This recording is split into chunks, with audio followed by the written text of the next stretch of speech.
I think one's for the acute and one's for the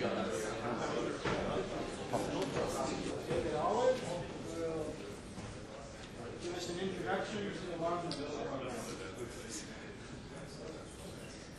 Okay, is the system working? Well, it's a great honor to be here on this occasion and to honor our two colleagues. I have particularly been interested in one of Elliott's papers, which was mentioned, the one about E8 and file group and so on. You cannot hear. Okay.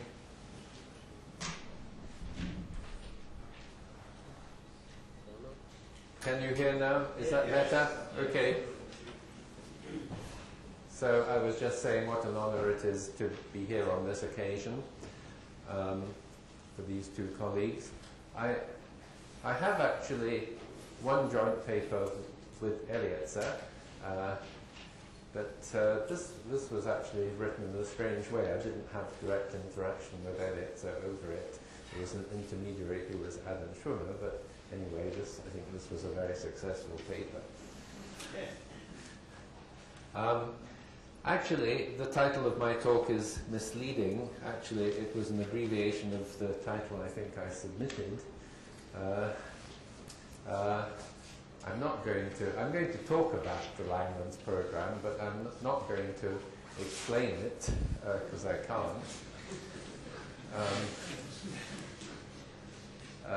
I will say something about the background.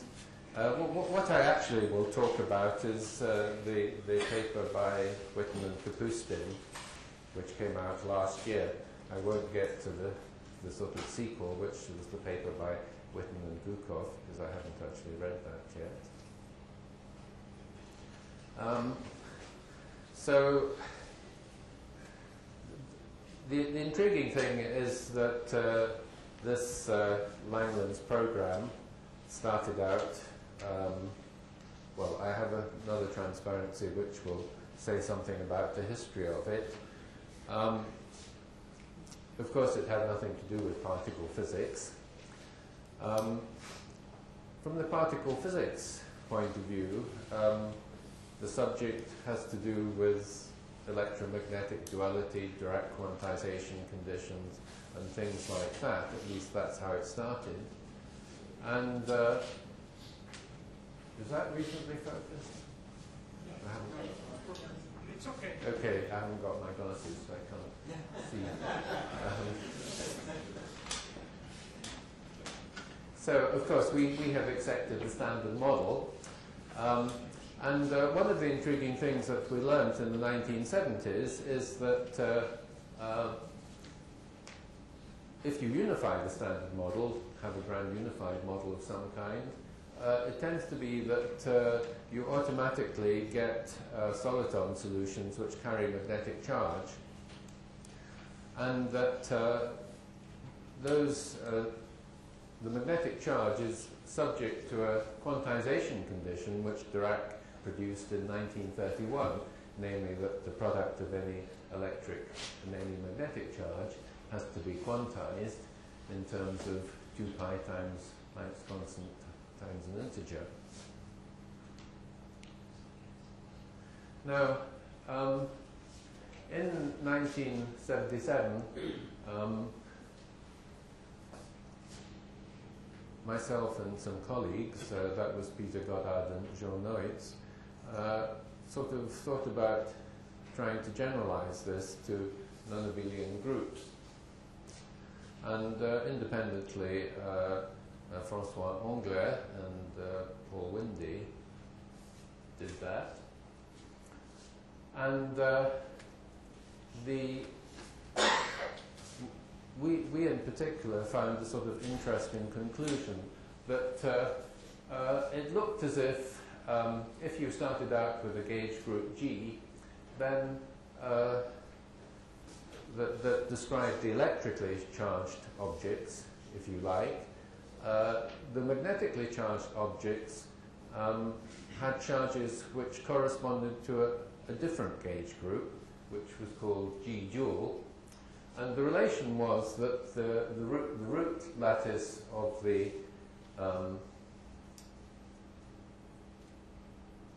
actually that's wrong. What did I mean to say? It's a relation between the weight lattices of the two groups. They are reciprocal to each other. Should have been weight lattices, not root lattices. So to make it more concrete, what that relation was, that if you started with an SU2 gauge group, and to explain what is meant, when you have a theory with an SU2 gauge group, it means that there are representations both of half integer spin and integer spin, so that you get the whole of SU2. Then the dual group has to be SO3. In other words, you can only get integer spin type monopoles in terms of the gauge group. If it's SUN, for example, the dual group has to be so that you get the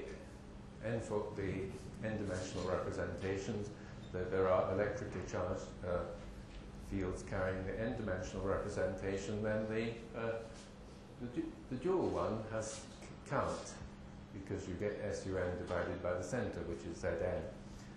And if you have, for example, the odd-dimensional orthogonal group, actually the dual group is the symplectic group, and one or other of them lacks the center.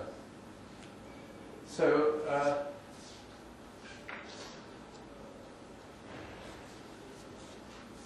maybe now in some circumstances, so the theory, there was this sort of concept, this proposal that maybe the quantum theory, there were two equivalent formulations of the quantum theory of these things, one using the electric group and one using the magnetic group. But it might be that in some circumstances these two formulations were somehow these two things were entirely equivalent, and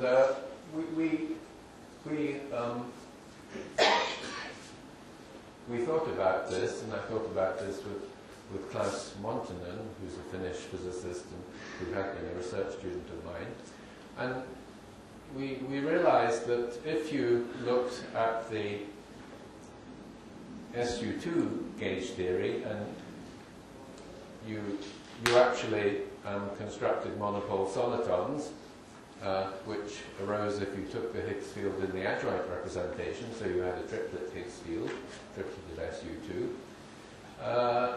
You got, and if you took something very special, you took what was called the Prasad-Summerfield limit, which meant there was no self-interaction of the Higgs field, then the theory of these monopoles, which had been discovered by Koft and Polyakov, looked very like they could be actually described by a gauge theory. These monopoles might be gauge particles.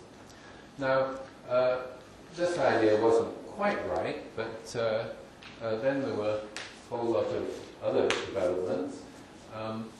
You see, the point was that this assumption that of the Prasad-Summerfield limit, that the self-interaction vanished, and the fact that the Higgs field was in the adjoint representation, the same as the gauge particles, meant that actually this theory was almost supersymmetric. So the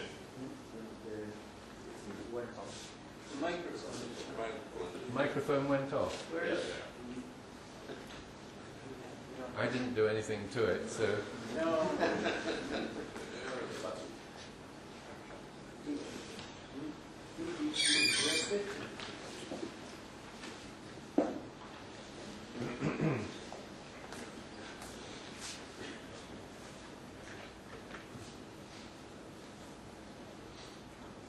So we just touched something there. Hello? Does that make any difference?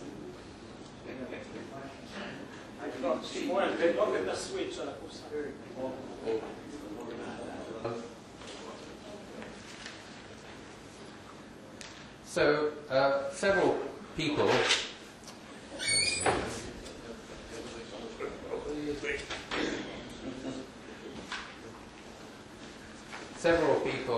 realized that supersymmetry was the missing ingredient. There was Alessandro Dada, Givat, there was a paper by Ed Witten and myself, and there was a paper by Hugh Osborne who advocated N=4 supersymmetry. So this subject sort of went on developing, and of course there were important developments by Ashok Sen. But what I want to say is that there was a sort of parallel and independent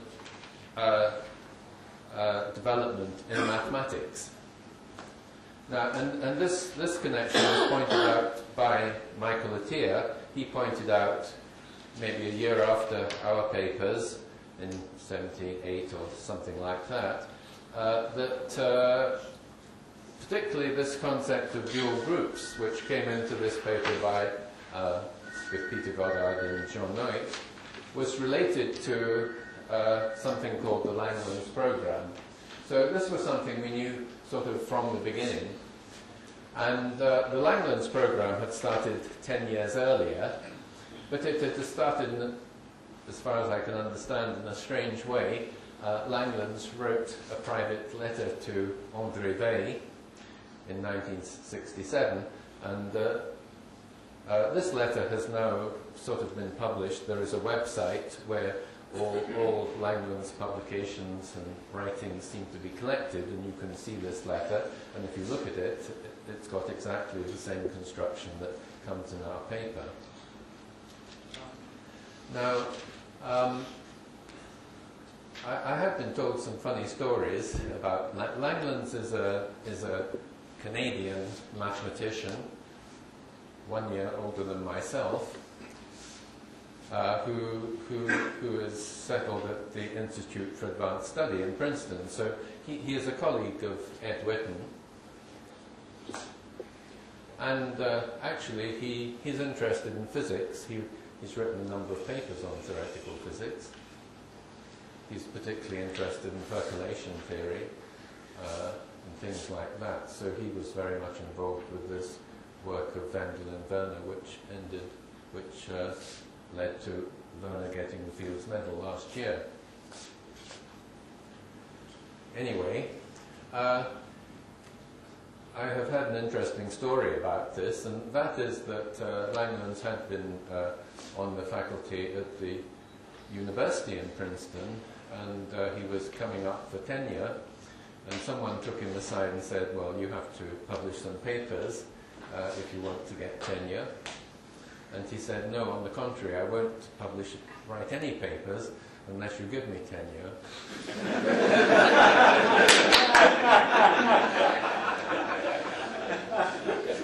He didn't get tenure, and he didn't write any papers, but he wrote a letter to André Weil. And that seemed to, that was a courageous thing to do, because André Weil was a notoriously sort of curmudgeonly sort of mathematician. But he impressed André Weil, and that seemed to make him. André Weil was a professor also at the Institute for Advanced Study, and I don't know the exact details, but that seemed to lead to Langlands getting this job. So there were these two developments, which on the physics side and on the mathematics side, and they sort of, the link between them was pointed out quite early on, or at least quite early on as far as physicists were concerned, but didn't lead anywhere. And the two subjects sort of developed independently of each other until maybe 2 or 3 years ago. Now, the development on the physics side was the realization that supersymmetry was very important, particularly n equals 4 supersymmetry was required for the sort of closest version of the original conjecture of Klaus Monton and myself, but of course there were also interesting developments with n equals 2 supersymmetry that Matty had to do with Ed Witten and so on. So these subjects have sort of flourished. There was a very important breakthrough by Ashok Sen in 1994, which made the thing much more convincing than it had been before and made it sort of incontrovertible. Now, on the mathematics side, there is quite a big literature of review articles which are helpful to look at, so I'll just mention the names. There is a guy called Ed Frankel, who is a youngish Russian, who knows the language of he knows the language of theoretical physics. I mean, he writes papers on conformal field theory and so on. So he is a real pure mathematician. So his papers are, well, they're quite difficult to read. He's written maybe 3 review articles now, which are available on the web, so you can track them down. There's a guy called Arthur, who's a Canadian mathematician, who's written some nice little summaries. There's Gelbart, and there's Mark Goreski that I mentioned. He is writing a review article, which I think is available on, I think it's available on the same website that has the Langlands papers. 3 years ago, the American military decided to back this subject, and they financed a symposium, DARPA symposium, which was held at Princeton. And this sort of led to a resurgence of the subject, and in particular, of course, Ed Witten got him involved, and he learnt some things at that symposium which stimulated him to think about it. And that culminated in the paper with Anton Kapustin, which came out last year. And 6 months later, there was a sequel with Gukov, whom I think is a student of Witten's. So what I'm going to try and do is to tell you about what is in this paper by Kapustin and Witten.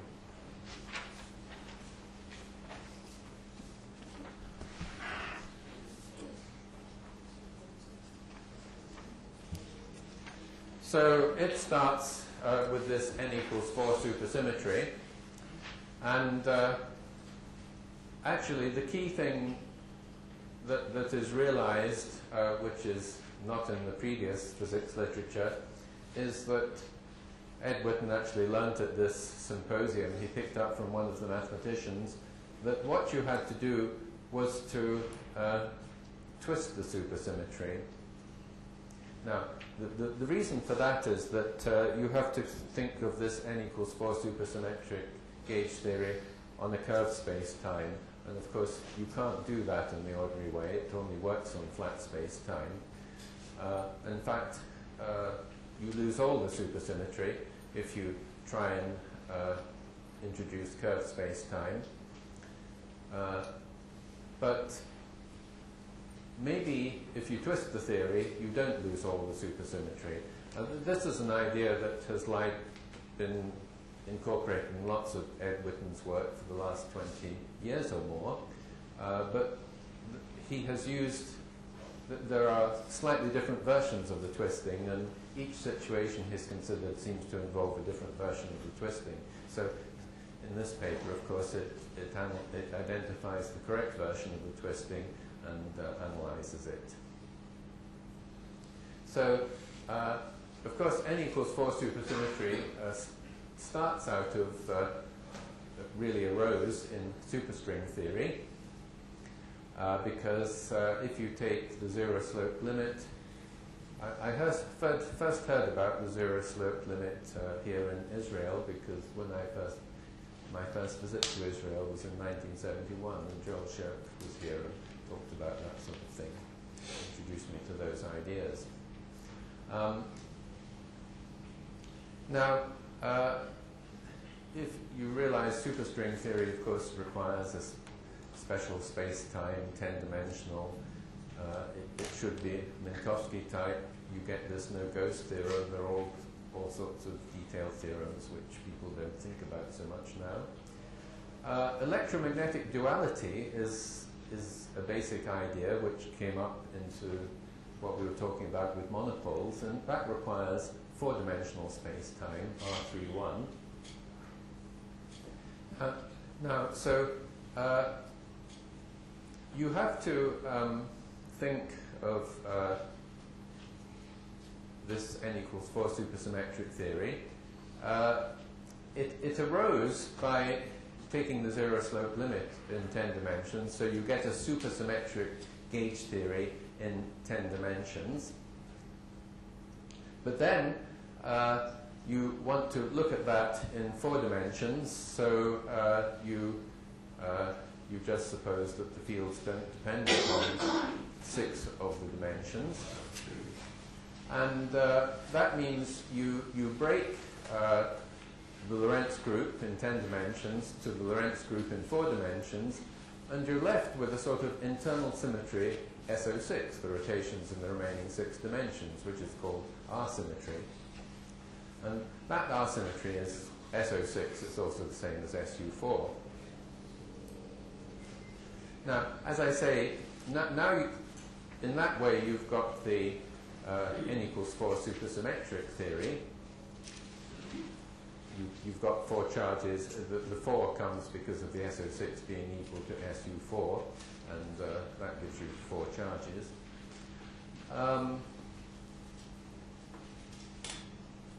You want to then curve the 4-dimensional space-time, and that requires you to twist. So I'm going to spend some time explaining what twisting is. You can only twist a theory if you have a sort of global symmetry, like you have here, this SO6R. And what you have to do is to identify some subgroup of SO6R, which you can identify with the Lorentz group. Now, since SO6R is a compact group, you can't actually find the Lorentz group as a subgroup. You have to find the Euclidean version of the Lorentz group as a subgroup. So you have to look at SO4. So we find a subgroup which I call SO4 double primed in there. And if you can do that, then you can reinterpret your theory, because you can identify with this SO4 double primed, which is part of the internal symmetry group, and SO4, which is the Lorentz group, you can consider a diagonal subgroup of the product of those 2 groups and interpret that as your new Euclidean Lorentz group. So you replace the original Euclidean Lorentz group by SO4 prime, which is this diagonal subgroup.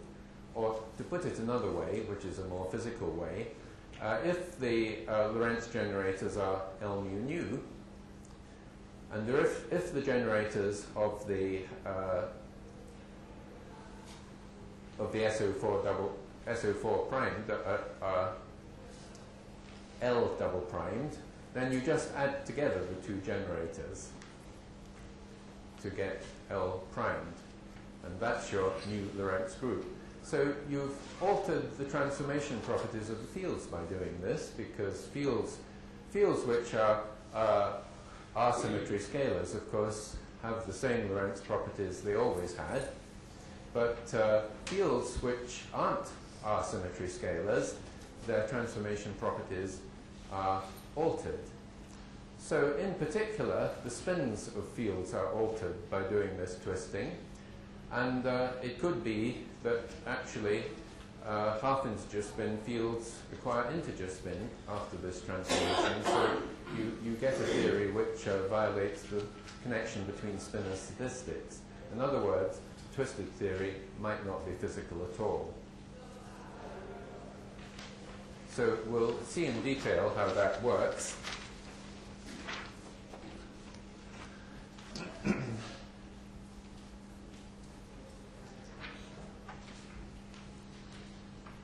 So it may be unphysical, it may have the wrong connection between spin and statistics, but it might still be interesting. And there is a backlog of examples of that that Edgerton has thought about. Now, the twisting which he has found to be useful depends upon the particular application, and the twisting which is useful in this context is basically different from all the other twistings that he at least has done, though some other people have considered them but haven't developed the considerations. So we have to look in detail at what happens with this twisting. So in the supersymmetric gauge theory in 10 dimensions, there are two fields. There's a chiral field, which actually is real. That's a special feature of 10 dimensions, 10 Lorentzian dimensions, that you can have real chiral fields. So it's a 16 plus representation. You have the gauge potential, which is a 10 representation. So that's the representation of the SO91. They both carry representations of the gauge group, and then in the adjunct representation, both of them, because it's supersymmetric. And that's all. However, it's supersymmetric because actually both of them, the number of degrees of freedom is actually 8, because the gauge potential you have to worry about projecting out onto the transverse states. That means you project out 2 dimensions, you get from 10 to 8.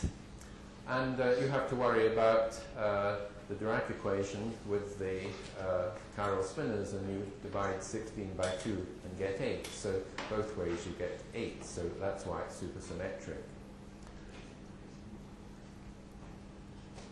The supercharges are, of course, are a 16 plus, and the momenta are a 10. Now let's look at this in 4 dimensions. You have to suppose that none of the fields depend upon the 6 surplus dimensions, which I've labeled 4, 5, up to 9, so that the Minkowski dimensions, Lorentzian dimensions, are 0, 1, 2, 3. And the Lorentz group breaks into 2 factors, SO31 and the R-symmetry group, as I said before.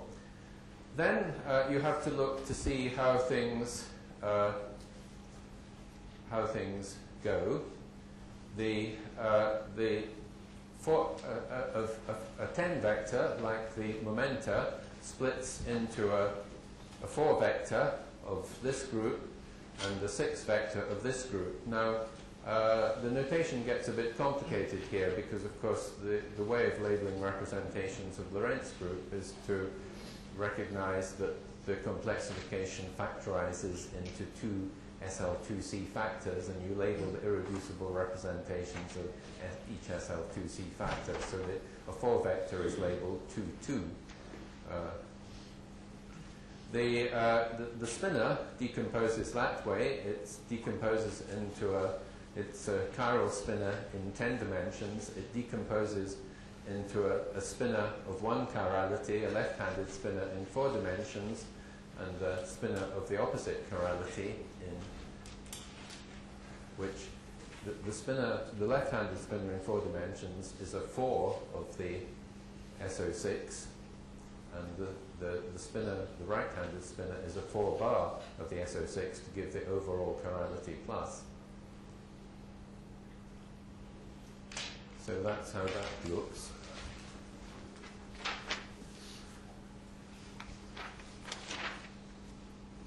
Now we come to the twisting, and we have to look for an SO4 double-primed subgroup of SO6, and there is more than one choice. But the choice which turns out to be the good choice is to consider SO6 containing SO4 double-primed cross SO2. You see, there is another choice. You could have, because SO6 is the same as SU4, you could take the real subgroup of SU4, which is also SO4. That's a completely inequivalent SO4 subgroup to this one. But this is the one which does the job in this situation, whereas I think the other one was useful in some other context. So you can decompose the six-dimensional representation. Of course, it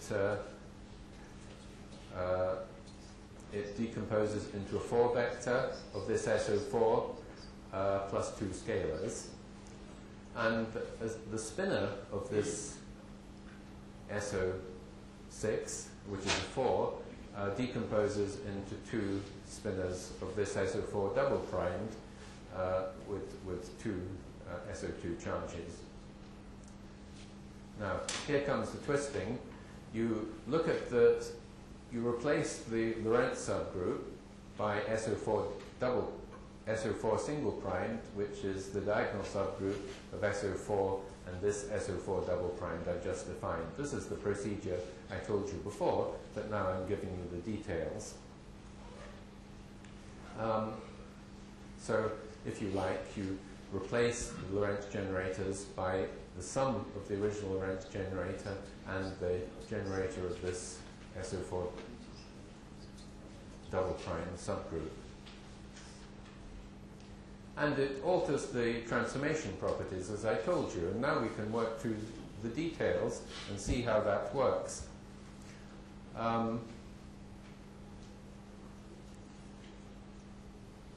The 4 momentum, as I explained, actually is still a 4 momentum. Its transformation property doesn't change, and that's because it's an R scalar, so there's no effect of this procedure. But the supercharge, well, there are these R charges, which, if you like, are the extra components of the 10 momentum, which aren't 4 momenta. There are 6 of them. So one lot becomes a 4 vector, whereas they were scalars in 10 dimensions. Sorry, they would look like scalars before you did the twisting in the actual space-time 4 dimensions, and the other 2 just become 2 scalars. The supercharges, remember, they were a spinner. They were a 2-1 of the Lorentz group and a 4 of the SO6. You have to do the calculation, you work it out, and what you get is that spinner becomes a self-dual tensor in 4 dimensions, plus a scalar, plus a 4 vector. Of course, the dimensions match. So what was a spinner has become an integer spin representation, so the connection between the spinner statistics has been switched. If you look at the other supercharge, which I talked about, which comes from the 10-dimensional supersymmetric theory, it turns out to be very similar, except that you get the anti-self-dual tensor instead of the self-dual tensor. So that's the bizarre thing that happens. You switch the connection between statistics, and the supercharges get integer spin. Now, the crucial thing, the reason why all this procedure was gone through, was that you get two scalar from all these supercharges. You end up with 2 which are scalars. There's a left-handed one and a right-handed one. These are the 2 1-1s that you see there. That was the aim, to find some supercharges which are actually Lorentz scalars, and you get 2 of them.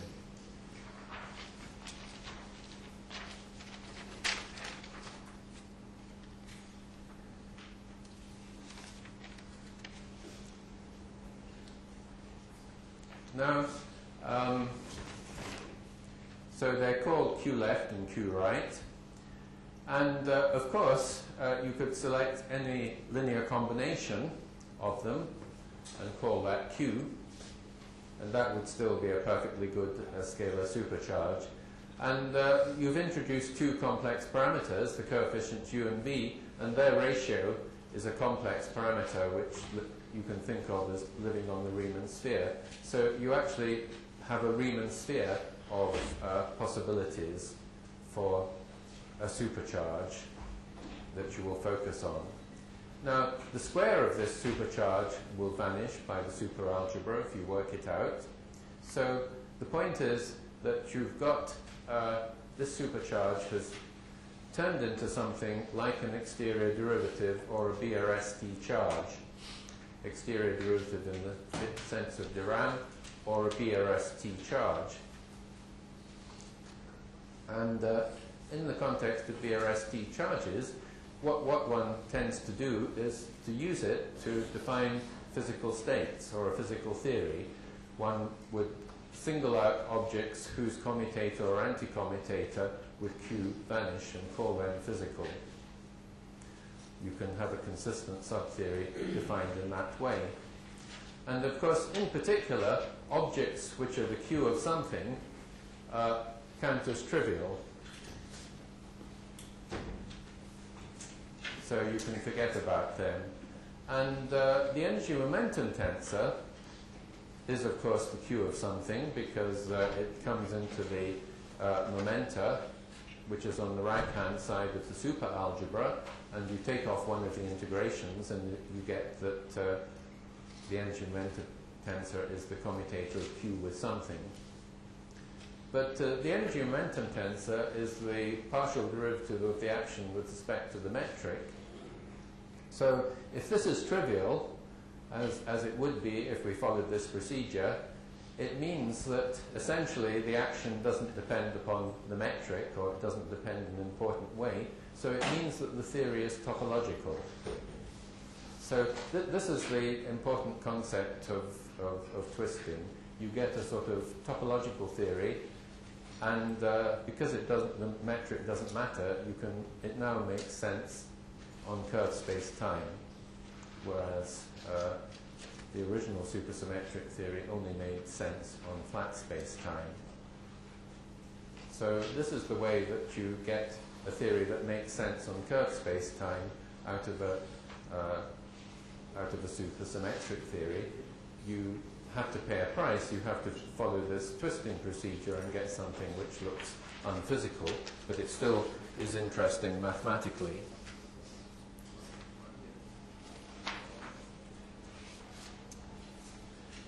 So, what can you do with this? Well, the basic strategy is to look for configurations which are supersymmetric. You've only, with respect to this one supercharge that you're focusing on, which is this Q, which is this linear combination of these left and right charges. So you look for field configurations such that when you apply a supersymmetry transformation, they don't change. Now, you can simplify this by assuming that the fermion fields all vanish, and automatically the variation of the boson fields will vanish because the variation of the boson fields is proportional to the fermion fields, and you're only left with one condition to worry about, which is that the variation of the fermion field should vanish.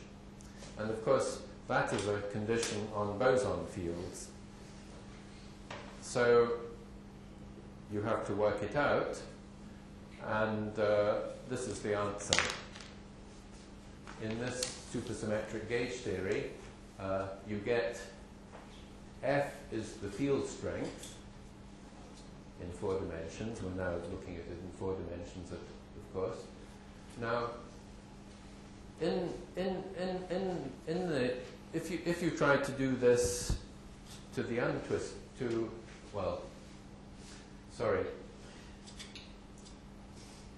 these are the sort of analogues of the Bogomolny equations, but you have done the twisting, so they are different. Now, the Bogomolny equations are these first-order equations which describe monopoles, so these will have a sort of similar structure. But I have to explain, there is a term phi wedge phi. That's the exterior product of the field phi. And the field phi is that field I mentioned. I said that if you have it came from the gauge potential. It came from the components of the gauge potential, which were in the extra 6 dimensions. So you've got a 6 vector, which those components could look like a 6-component scalar field. When you did the twisting, they changed to looking like they acquired spin 1, so they became vectors in the 4-dimensional space-time. So this is a 4-vector. Phi is now a 4-vector. So you had, out of the 6 components, 4 became a 4-vector and 2 remained scalars. So these are the ones which are 4 vectors. And then you have a term which involves the covariant differential of phi. And t is this parameter which just parameterizes your choice of supercharge. So you get a pair of these equations. Now, plus means it's the self-dual part of this 2 form, and minus means the anti-self-dual part. So those are the equations you get. Or you also get some other equations, but to keep it simple, I'm sort of ignoring them, but of course they play a role. So these are the fundamental equations that you have to worry about. All the rest of the analysis is based on these equations. F, of course, is, if W is the gauge potential, it's the 2 form which is the curvature in the usual way.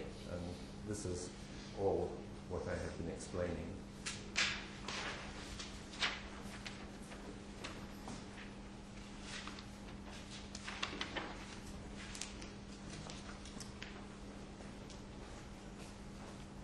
So these are the equations. Now, you can notice something about this. These 2 equations only differ in that this term, one term has a coefficient, the coefficient of the covariant differential of phi is t in one piece and minus t to the minus 1 in the other. If those coefficients were the same, these 2 expressions would be the same, so everything would be simplified, and you just have the whole 2 form vanishing, because and of course that would happen if t was plus or minus I. So if t is plus or minus I, these equations read like this. You don't need to worry about the self-dual and anti-self-dual parts, because they both vanish. And the point is that this equation has a nice interpretation. You can form a complex gauge potential, which I call curly W, by adding to W the gauge potential 1 form plus or minus I phi. And then you see, if you take the curvature of this curly W, you get this expression there. So this curly F vanishes. In other words, you have zero curvature for this F, which is talking about a complexified version of the gauge group, because you have a complex gauge potential now. So this is somehow the basic idea that you can talk about this complexified gauge group, and you can construct a field strength which has zero curvature. Well, I have to explain a bit more about that. It's not quite obvious, because we just that just worked for the values of t equal to plus or minus I. But Kapustin and Witten have quite a complicated analysis which I can't explain. But they point out they prove that if you look at those equations for any real t, the solutions actually can be obtained in terms of the solutions for t equals plus or minus I that I just talked about.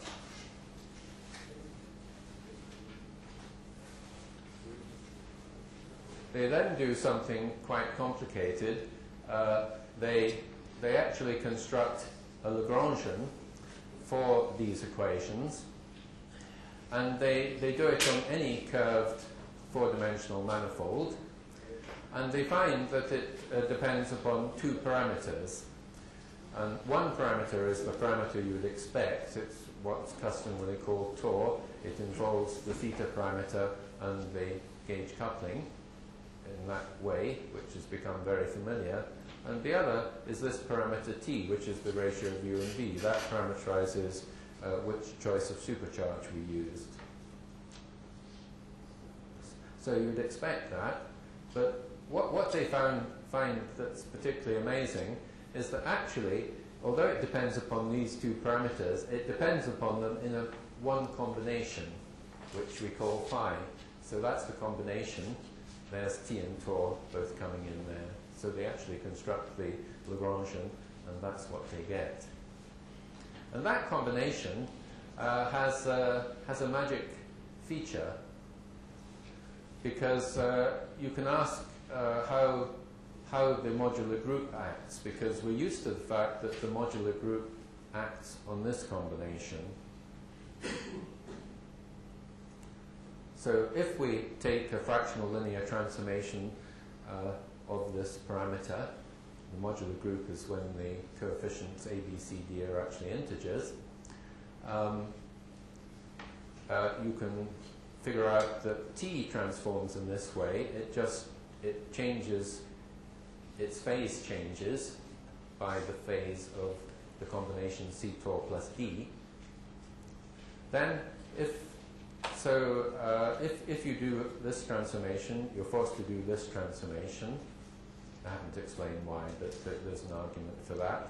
Then you can look to see how this changes, and magically it changes by the same fractional linear transformation. So that's an enormous simplification. So they have sort of spotted all sorts of amazing things that come about. So the Lagrangian describing this equation, this supersymmetry equation, has this feature.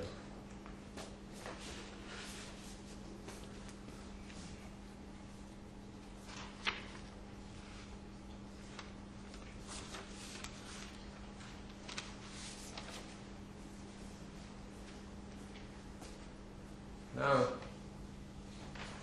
what they go on to do, as I explained, these equations make sense on a curved four-manifold. That was the achievement of this twisting procedure. You could preserve some supersymmetry on any curved manifold if you did this sort of twisting.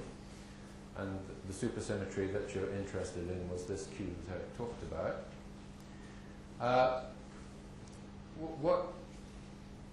What Ed Witten learnt at this symposium financed by the American military was that it's important, it's worthwhile to factorize the four-manifold, to consider it as a product of two Riemann surfaces. Of course, Riemann surfaces have two dimensions, so you can do this. And it's perhaps best to think of compact Riemann surfaces. So, since it can be any curved manifold, you could take it to be a product of two Riemann surfaces, and this turns out to be the useful thing to do. And then, the equation has a geometrical interpretation. It provides you with a map from this Riemann surface, sigma, to what is called the Hitchin moduli space, and that's the moduli space of solutions to zero curvature on the other Riemann surface.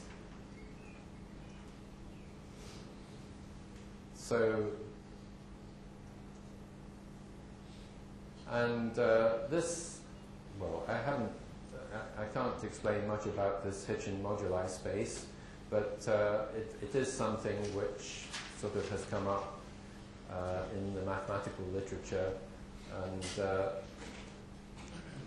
one of the things that you can prove, or is not difficult to verify from the way it comes up, is actually that it's a hyperkähler manifold. Now, if you remember Witten's work on monopoles, he had things about moduli space of monopole solutions were hyperkähler manifolds and so on. So you see, all the time you're getting echoes of things he has done before, so things are sort of linking up. This is sort of similar to that work. Well, I'm afraid this is as far as I can explain of it, so I have to finish here. It's not the end of the story, that there is more of it, but this is perhaps a sort of central key point to argue from the n equals 4 supersymmetric theory that you get to this this mathematical object, this set of maps from one Riemann surface to the Hitchin moduli space for another Riemann surface. That's the key thing. And then, well, he continues to develop that, and I can't explain that to you because I haven't understood it yet. And there is then the second paper with Gukov, which continues, actually considering a slightly more complicated situation. So I'll have to stop there. Thank you.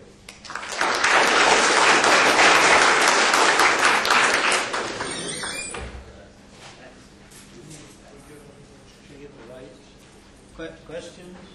Comments?